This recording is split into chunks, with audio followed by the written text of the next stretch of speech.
welcome to the Happy Rant podcast. I am Ted Cluck, joined as always in studio by my good friends, my partners in radio, Barnabas Piper and Ronald J. Martin. Ronald, I have news to break on the program this morning. A big thing happened in publishing this last week. It involved our co-host Barnabas, and I feel like it's the kind of thing that's going to create some inequity on the show, maybe some friction. So I just kind of want to lean into it together. I feel some fragility coming out of you even as you're beginning to talk about it, Big T. Well, I'm fragile because I'm authentic, and that's just where my heart's at. So if you have a problem with my fragility, then we need to talk too, which we probably do. But at any rate, far be it for me to take the spotlight off Pipe, because I have breaking news, Ronald. Should you cue up the breaking news jingle in your studio? Yeah, let me cue it up. Hold on. I'm turning the knob right now if you want to begin. If you want to begin, there it goes. Everything's on. VU meters are lighted. The VU meters are looking good. Here we go. Dun, dun, dun, dun. Dun, dun, dun, dun, dun, dun. So this just came across my desk, Ron, and I have in front of me the 2020 Malcontents Podcast Book Awards.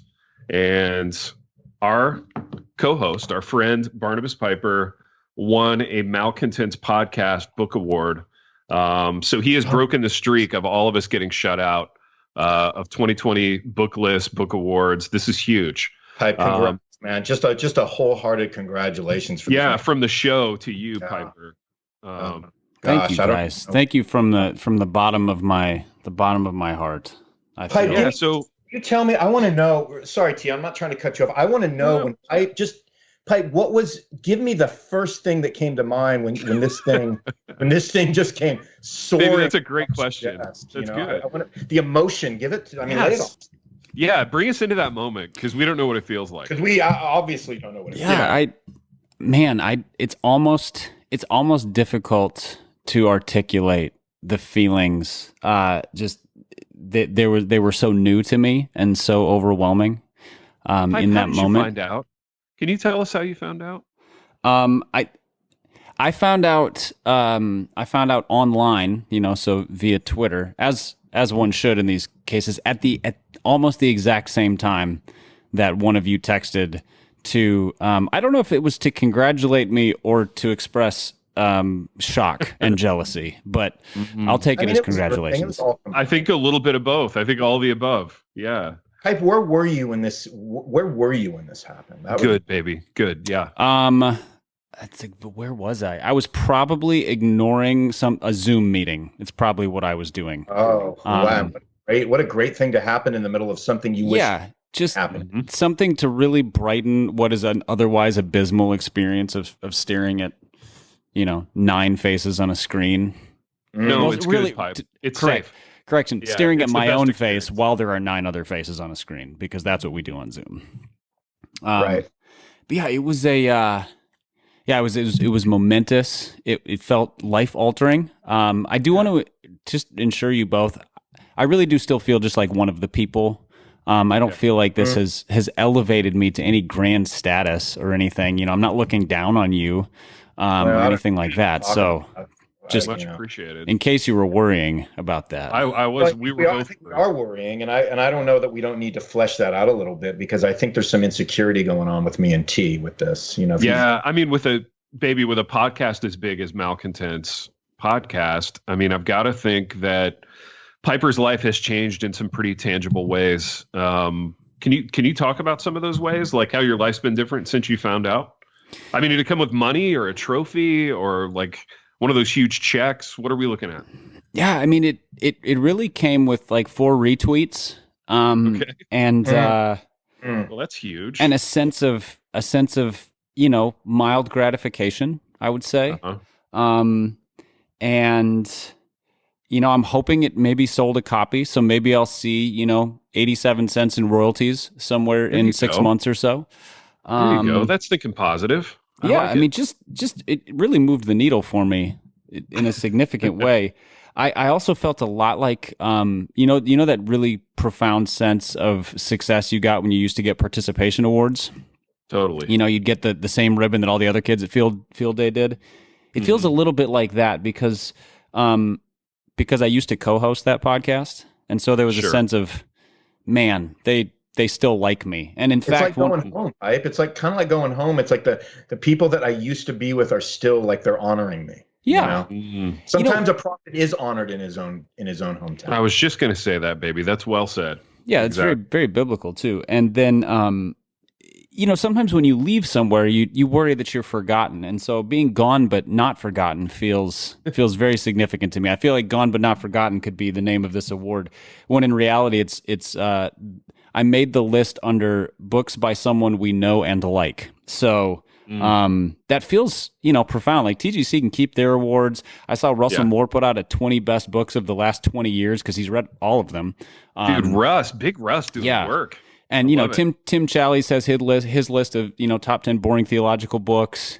I am profoundly grateful to make the list of books by people we know and like by a former podcast that I co-hosted. So I got to ask, how have the offers been for all of the online conferences for next year? Have they just been pouring in for you? I actually did get 2 offers to speak at online conferences this week. Gosh, that sounds dynamic. An online conference? Yeah, it's a lot like a Christmas panel, except that both of these were like inspirational speaker things. So apparently they ran across Hoping for Happiness, and were under the impression that I'm like a happiness guru, Dude, you're going to lay some glumness on them, and they're going to be disappointed. Yeah, so one of them was an Australian life coach named Billy.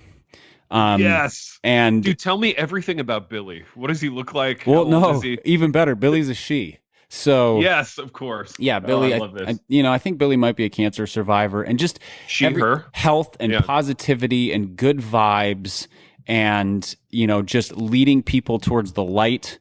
And doing it all in an Australian accent, so everybody's happy. And so there was that one, and then there was another one that was much more like health and wellness, and it had a very kind of Zen meets essential oils vibe to it. And solid. I almost wanted to accept both just to be grossly out of place. But I haven't responded to either yet because I'm weighing the offers, what is the value of this? Maybe wouldn't it be nice to have offers of our own to weigh? You mean to be able to weigh them against his offers, like currently right now, like on this pod? Yeah, it would be unbelievable. I mean, just to be able to weigh our own offers against our own offers, that's just a language I don't even know how to speak it. Oh yeah. Yeah. I wonder though, like Pipe, like, did you get the offers? I guess I should have qualified this a little bit. Did you get the offers post award? Because obviously your price is going to hike a little bit. Yeah, implying that the award brought in the offers. Right. Yeah. So did it happen like that, or did it come in before you get the award and it's like, well, we're gonna have to talk about the offer now because I do have this award now. Yeah, well, one was before and one was after. So the one after, I'm assuming, like this is maybe their top Billy dollar. Is a malcontents listener. Yeah. Yeah, Billy very clearly loves Dave Schrader, Aaron Armstrong, and Scarlett Hiltebeitel, as all wise life coaches from Australia should. Absolutely. The other one came in before, so yeah, there may be some renegotiating there. Actually, they didn't offer me any money. They just said, "Would you like to participate?" So I'm gonna have to go back and say, no, I'm big time now. You're gonna have to do better than that. I mean, I would even start the email with "Please understand." Please understand. That's right. Is it too aggressive to go? Do you know who I am? I mean, exactly. I would get to "Do you know who I am?" But I would start maybe with something like this, but like, "Please understand, although I can't tell you how much I appreciate the offer to speak at your online conference. You need to know. So please understand, although, and then you need to know, and then I think you can get into like the stuff." Okay, that's solid. That's so good. Just it's a little egotistical to start with. I think you misunderstood who you were writing to. You're a man of the cloth now, Pipe. You got to ease your way into it. You know what I mean? You definitely got to ease your way into it, I would say. Absolutely. And you're a man of the cloth now, which means you got to respond to their response immediately.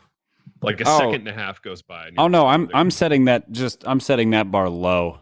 talking 72 hours minimum before I respond to anything, just so that over That's time good. I That's can. real person time, though. That's not like clergy time. You got to be quick on the response. But also it allows me room to grow over time. So as people get frustrated, the next time, it's like 67 hours, and then all of a sudden I'm improving.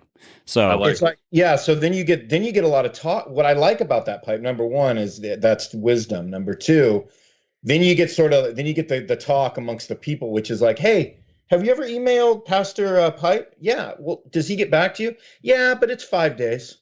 You know what I mean? And then like the 6 expectation is 6 days. Well, with me, baby, it's 6 days. Well, of course it is. It's 6 days, right? Hey, when's the last time you texted Ronnie? Does he get back to you?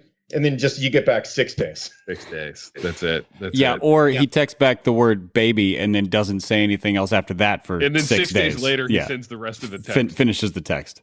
I may do that as well. That would send some conflicting messages. It really would. That'd be tough. Right. Now, baby, I want to follow up with you on something that you mentioned. Are all the conferences for next year like already online? Have they already like thrown up their hands and just given up and like admitted that they're going to be sad online confabs? No, not at all. It is. Okay. I mean, it is. The vaccine is out. It is optimism personified right now. It is absolutely. Dude, we're going full bore. We're going to be able to do this conference, and if not, it'll be like a hybrid version of it. But like, you better believe me, we are going to get in a room together. Okay. And you're gonna pack that bag and roll it down the tarmac, and we're getting you on a plane this year. Dude, if they have 10 spots to have people at the conf, I'll have one of the 10. You're gonna pay $10,000 for $10,000 per ticket, coming right out of that church budget. No more shiplap for you guys this year. Don't let anyone there tell you need to wear a mask, especially not hotel employees. Hey, now that reminds me, we've got our own retreat we need to suss out, boys. As soon as we wrap the recording, we've got to have a high-level business meeting about our own retreat, which I'm excited about. And we can drop the details on that later. But boys, in this space of book awards, I thought far be it from us to have a podcast for like 7 or 8 years and not do our own Happy Rant Book Awards.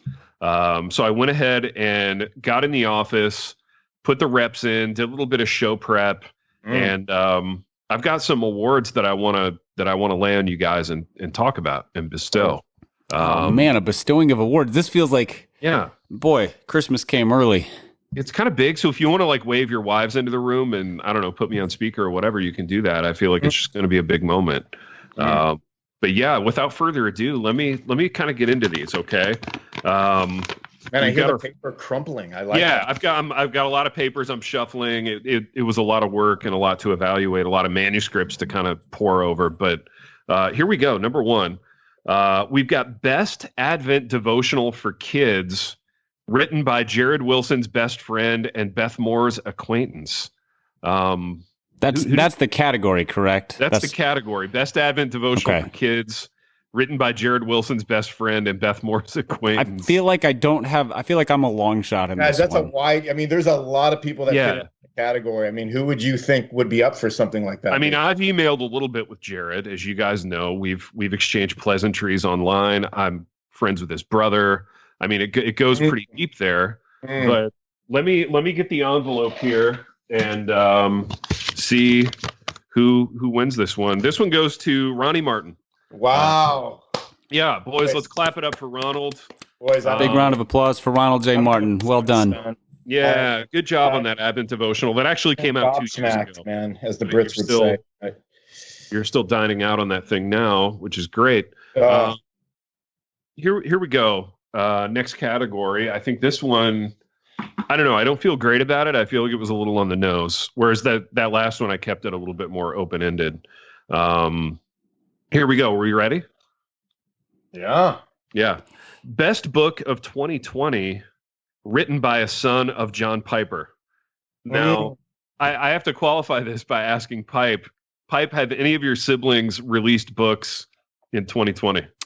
Not that I'm aware of, which either means they don't like me enough to let me know, or the answer is no. I mean, it's a bit of a toss-up. The former is possible. Yeah, it's possible. Right? I do have a brother who is a writer, but I don't think he's published anything this year. Families are complicated. We get it. Let me grab the envelope on this one, boys. Here we go. Best book of 2020, written by son of John Piper, goes to Barnabas Piper. Wow. So, Ron, let's clap it up for Piper. Big That's relief. two I mean, awards. I was sitting on the edge of my chair for that one. It was, man, it's a really, you've taken the malcontents pot and leveled it all the way up in terms of my overall excitement. So thank you. Well, for we the really honor. have. And in terms of importance and scope, I mean, these awards are kind of as far reaching, I think, as theirs. I think, there's going to be some conference invites as a result of these. Ron's probably already fielding calls as we speak. Yeah, guys, if I'm a little quiet, it's because the emails are starting to pour in right now. So I get it. We've got one more category here, boys, and let me take a look at it. This one is best graphic novel for kids involving no superheroes, superpowers, fantastical created worlds, or the guy that we referenced last week, Sinclair Ferguson. Sinclair Ferguson, man. I'm really curious, man, because this is a wide category. Yeah, I mean, I was certain. So I was certain when you started that the winner was going to be Sinclair Ferguson, but since it doesn't involve him, I'm stumped. I had to kind of go in on Sinclair Ferguson, and so this is essentially best graphic novel for kids involving none of the things that kids like, which sounds like a book that I would write. But let's grab the envelope. The winner for this one is The Outstanding Life of an Awkward Theater Kid by Ted Kluck. So, wow, man, yeah, boys, we've all taken home some hardware. Man, who would have thought that all of us could win an award in this pitfall of a dog of a year, that we would finish it on this high note. I know it. That's man. Big. I know. A little perspective, guys. All is not lost in 2020. In that we're all big winners tonight, Ronald. I think you describe us like on our bios on the page. I think you need to add this now. Yeah, award-winning author. I mean, that's not even good enough. No. I mean, we're gonna have to figure it out for our books because obviously our bios just changed. Yeah, our bios have been edited right now. We all have the same agent. Let's get Wogs on the phone and let's have him reach out to all of our publishers with whom we have projects and get that changed. And boys, I think it's fair to call us all 2020 Book of the Year award winner in the same way that sometimes somebody who was like the assistant score writer for something is an Oscar award winning composer. Yeah. Well, we are all winners of the Book of the Year in these categories. I'm willing to even hike it up to bestsellers list. I feel like we're there too. Mm-hmm. I have a question about the term bestseller. Yeah. Does it mean that it's the best book that sold a copy? Does it mean it sold the most copies? Because I see bestseller on a lot of things that I'm 100% sure that didn't sell the most of anything. I think it can mean whatever you want it to mean now, which is why I'm embracing it. I think for instance, my book in my category, man, I think it was the bestseller in that category because I bet it was in that category. Yeah, I don't know. Jared has a lot of friends. I suppose one of them could have written an Advent devotional, but I think you're right, baby. I think it's safe to call that a bestseller. But Jared only has one best friend, so really that's true. Yeah, bestseller, best friend, bestseller, best friend. Yeah. Beth Moore, a lot of acquaintances there. But boys, speaking of I don't want to say a legitimate bestseller, but this guy, he's known for shipping some units, man. This guy's moved some product over the course of his career. He's also bought some products to skew the bestseller numbers. I was just going to say that. Sometimes he's moved that product not very far. That's right. Into his own office. He's moved it to his garage from UPS. That's right. And we are talking, of course, of the great Mark Driscoll, Drisky. And I bring Drisky up only because Ronald sent out a very intriguing photo the other night. It was a picture of Drisky with the accompanying text that just said, "I feel like he's had Botox." And this is it's funnier now than it was then. It really is funny. This is a promotional photo. And because it's radio, not television, I'm going to do my best to describe it. It's Drisky, and he's sitting on a distressed wooden chair. So just kind of standard hipster chair, wearing some acid wash jeans and a very black like button up, like Levi's shirt with a black t-shirt underneath. And he's leaning forward. He's like a dog on a chain in this thing, man. He's just leaning in literally to the camera. And Ronald said, it looks like he's had Botox. And I just want to talk about this for a minute. I mean, because I think we all had some responses to it. Let me qualify it a little bit. Yeah. So here's the thing. Like photography is a funny thing now, right? So like you can get any kind of shade and sort of like soft light and like different kind of focuses on your face. It could be just that, or it could be that. I mean, a lot of people get Botox right now. It's not even a thing anymore. It's like such not a thing. So it could be one of those two things. I was just asking the question, you know? Yeah, you were just literally with no judgment, because Pipe and I are skincare enthuuths ourselves. No, I know you guys have probably gotten many Botox treatments. So I'm not offended by Botox in the slightest. I mean, it's all up to the individual. There's nothing wrong with that. I just was curious because he doesn't look like the Driscoll of old to me. And again, I haven't seen a picture of him it's been some years now.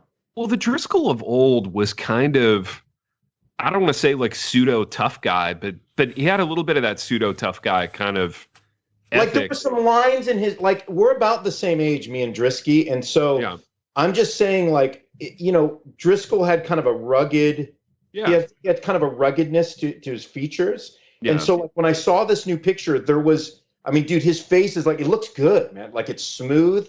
And I was like, wait a minute. Nice smooth face. Definitely coloring that beard. Little Just for Men on the on the brush going over the beard. His beard grooming deserves some high praise too. Those are some crisp. Those are crisp lines. Yeah, that's not Chris Kringle going on right there, man. That's like Model S. That's tight. You know what I mean? It is. That's not like lumberjack. You know, I'm doing like I'm doing like the older LL Bean photo shoot. This is more like a Don Johnson beard. It's almost like a Miami Vice kind of vibe. I'm going to use the word svelte, Big T. Yeah. You know whose beard it reminds me of, boys? And you're not going to like this, Ronnie, because you don't like this movie. But Harry Ellis in Die Hard. Yeah, I was just going to say that. He's the guy that does the cocaine at the Nakatomi Christmas party. This is a very like late 80s business guy beard. It really is, man. It really is like one of those kinds of beards. Mm-hmm. Yeah, it's good. Definitely eating some color. How do you guys feel about guys our age coloring their beards? I think it's kind of a ridiculous move, personally. And no judgment, listeners, if there are people out there who maybe a little bit of judgment. A little bit of judgment. Yeah, maybe even right now, coloring your beard. But like it just seems like a weird move to go, okay, I'm whatever age I am, but I'm going to make it look like my beard is the beard of a 22-year-old. You know, that's going to make a difference. I feel like if Sean Connery could win Sexiest Man Alive at like 77 or whatever he was, you don't need to color your beard. Just, I mean, you don't look or sound like Sean Connery, whoever you are. But yeah, I think it's unnecessary. Nobody saw Sean Connery at 77 and was like, hey, he's sexy because he looks like he's 27. Like he didn't look 27. That's the whole point. No, he looked entirely his age, but just, you know, he was Sean Connery. Some dudes just like have the ability to embrace, man. That's the word. Like they just embrace where they're at. And dude, I mean, handsome is as handsome does, man. I mean, if you're a handsome dude, like honestly, man, you carry yourself through the stages of your handsomeness, right? I mean, you're going to be 70 is a different handsomeness than you were at 50, 30, but like you retain that handsome. If you have the handsomeness, it's gonna carry, right? Well, let's put a fine point on this thing, and I agree, baby, 100%. And this is going to be some hard-hitting radio journalism. Do you think Drisky is handsome? I was just going to ask the same question. Brilliant minds are thinking alike here. Yeah. If so, how handsome? Okay, so this is where I come at these things, all right? Here's my hot take on this one. Sure. So Drisky, I think he would be what I would call a type. Okay. And what I mean by that is most people, okay, so there's a categories, right? For some people, most people can look at them and all agree, not very handsome. Sure. Then there are some people where, I mean, across the board, everybody's going to be like, yeah, pretty handsome dude.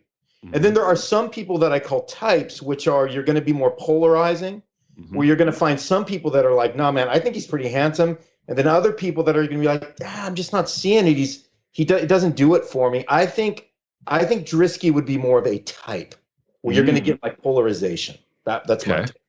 Piper, where are you at on Drisky's handsomeness? That's good, Ronald. I can buy what Ronnie's saying there. Just that because he's he definitely he gives off sort of a vibe. And now here's what I have to say that is the most complimentary. This is a good look on Mark Driscoll. It is. He's not trying to be too much of anything in this. Yeah. The coloring of the beard, that's a tad too much. But like he's not the aggressive like Affliction T-shirt, 4-inch thick watch band guy from a few years ago. Nor is he, the Carl Lentz deep V, shiny muscles guy. He just looks like appropriately healthy and fit. He looks happy. Like he does look happy. He just looks, which is good. Good to see him happy. By the way, he does look fit, man. The dude is like fighting fit right now. But he's like, feel like he's fighting fit. But he's healthy fit, not like swole fit. No, not at all. I think he looks great. I think he looks great. Yeah. So and all of that, so the whole like health kind of has found his style. Like if you saw him walking down the street, you wouldn't be like, that's a 50-something-year-old man who's trying to be something else. You're like, he looks. So I would say, the type thing works because he does have sort of that like, rugged confidence in his vibe, but it's not a traditional like George Clooney handsome. Like Clooney or Brad Pitt, those are the guys you look at and you're like, if you don't think they're attractive, you clearly don't have eyes in your head. Yeah. Driscoll is more of the type kind of thing, for sure. Yeah, dude, I would put him on the high end of average. Like for a normal looking, non-Clooney, non-Brad Pitt person, he's pleasant looking. Yeah. And where's he living now? Like Scottsdale, Phoenix? I mean, everybody down there is hot. Outside of Phoenix somewhere. Yeah, you got to really bring it to like keep Scottsdale is super, it's like the super high-end, affluent. It's like the Beverly Hills of Arizona. Yeah. Yeah, it's tough, dude. It's tough to compete out there. For sure. But he's giving it his old college try. He's doing his level best. So. I think another thing he deserves respect for from this photo is that he has not leaned into the like sun-baked culture. He's got a little bit of a tan going, Pipe. Yeah, but like it's like a healthy tan, not like a layout in the sun tan. Well, I mean, if you're in Arizona, you're just tanned. I mean, dude, it's like it's by virtue of just walking outside and like living life by sitting near a window. Yeah. But he doesn't look like orange tan. He doesn't look, he's not oddly bronzed. He just looks healthy. Yeah, he looks healthy. Are we burying the lead here a little bit in that I'm looking at this photo again and it says meet the authors. Is Drisky an author on something new? Does Drisk have new product out there? With his daughter. Yeah, he has a co-author out on Prayer with his daughter. Oh my goodness. Getting the kids involved. Man. The publisher didn't send me a free copy of that one. I feel left out. Let's define that kind of flex, because that's something that like I want to roll my eyes at it, but I could see myself doing that at some point. Well, yeah, I mean that's tough to roll our eyes at that because obviously he appears to have a good relationship with his daughter, good enough to where they can co-author something together.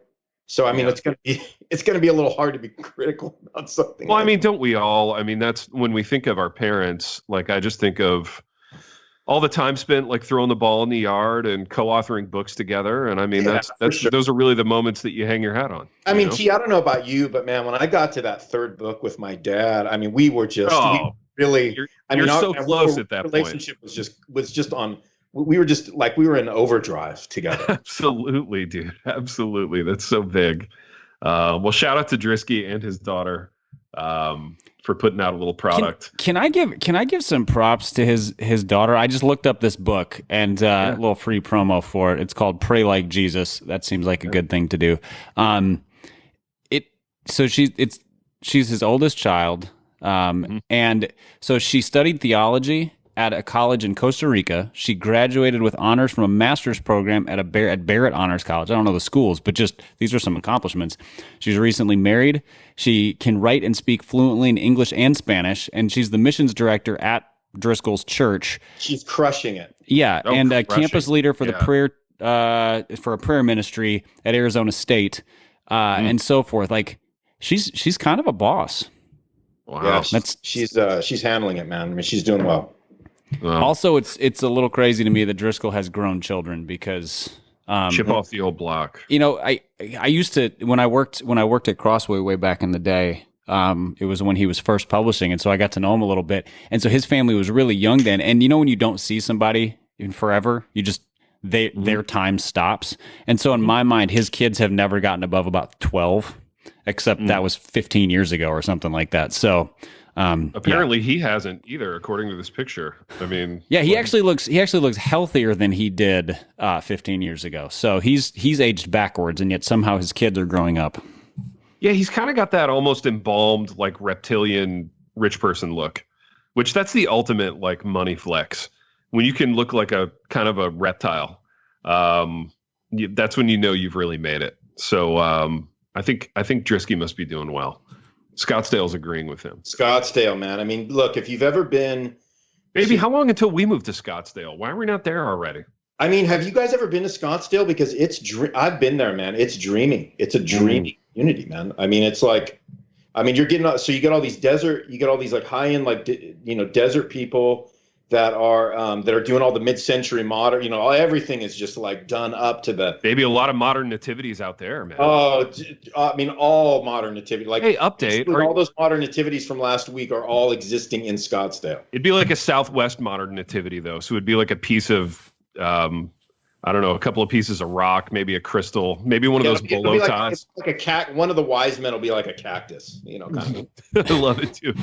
Hey, speaking of, are you enjoying your modern nativities? Your minimalist nativities? Are they preparing your heart for worship? Oh, they are, man. I take one look at them and I feel warm inside. I just feel like I'm the anticipation, the waiting is just compounds. After our last episode, we've had some listeners who've sent us pictures of their own minimalist ones that they've made at home. So one guy made them out of like lug nuts and lug wrenches. Yeah, that was epic. One guy made them out of Post-it notes and pens.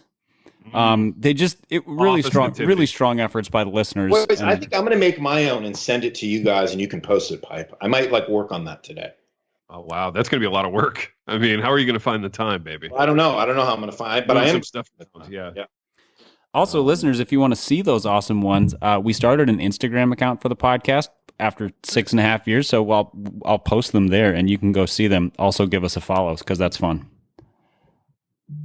Dude, maybe I'll work on one too. And this is the text, Piper, from Ronald. Forgot to mention I need to step away early. So he's out. He's off the program. I know he's not Irish, but boy, he's the king of the Irish goodbye. Dude, now what's the Irish goodbye? I feel like I've never heard of that. The Irish goodbye is just the leaving without saying anything. I like it. Like you have, remember back when we could have a bunch of people over to our houses? That was a thing. Yeah, it was horrible. I was so scared the whole time. I'm so glad we're not doing that anymore. That was terrifying. But back before we knew it was unsafe to do that ever. Yeah. When we were just blind. Yeah, we were just sheep. There was always that one friend who you'd be like, "Hey, have you seen so and so in a while?" Like, I think he left like 15 minutes ago, and they would just sort of slip out. And I feel like Ronnie's the podcast version of that. He really is. I feel like I might be the real life version of that, though. Now that you mention it, I always like to leave the party first. I don't know. I just like leaving places. And it's a good feeling. Leaving places. It doesn't mean I don't enjoy the party. I also like leaving. I don't know. It's complicated. Piper, I feel like we've covered a lot of ground this morning. I feel like we could easily, in good conscience, land the program right here, but I need to give you a moment to talk about our business partner, Dwell Bible. Yes, indeed. Dwell Bible is an audio Bible app who we've partnered with for a good while now, and in large part because we really love the product and think it's awesome. So if you go to dwellapp.io/Happy Rant, you can check it out. Also get a 20% discount off of this subscription. It's a monthly subscription, or you can get a lifetime subscription. It's 20% off of either. It's less than $2 a month for the annual one. It's not bad. But they have all sorts of features to help you with your Bible listening, memorizing, studying. They have sleep features. They have listening plans. So if you want to listen to the entire Bible in a year, or just books of the Bible, or they have thematic ones, like they have Advent lists out, things like that. They'll have more for Lent coming up in a few months. They do all that kind of stuff. So it's a great way to get more scripture into your life and get more into the Word and kind of get it into the margins of your life where often our mind is wandering or daydreaming or whatever. We can fill it up with that instead. So again, go to dwellapp.io/happyrant. Check them out. It's a great product and you will like it. Piper, that is a great promo, and I did like it, and I do like Dwell Bible. I like it a lot. Also like this podcast, Pipe. We have done good work today. We have done what we always do in that we've wandered to and fro throughout some topics. We talked a little Drisky. We gave ourselves some awards. And until next time. The Happy Rant is brought to you by Resonate Recordings. If you go to resonaterecordings.com, you can see the full range of services they offer. So if you're considering starting a podcast, they are the ones we recommend going with. Again, go to resonaterecordings.com to see their prices, to connect with them and ask any questions, and to see what they can do to help you launch, edit, master, and improve your podcast. Again, go to resonaterecordings.com to see what they can do to help you launch and improve your podcast.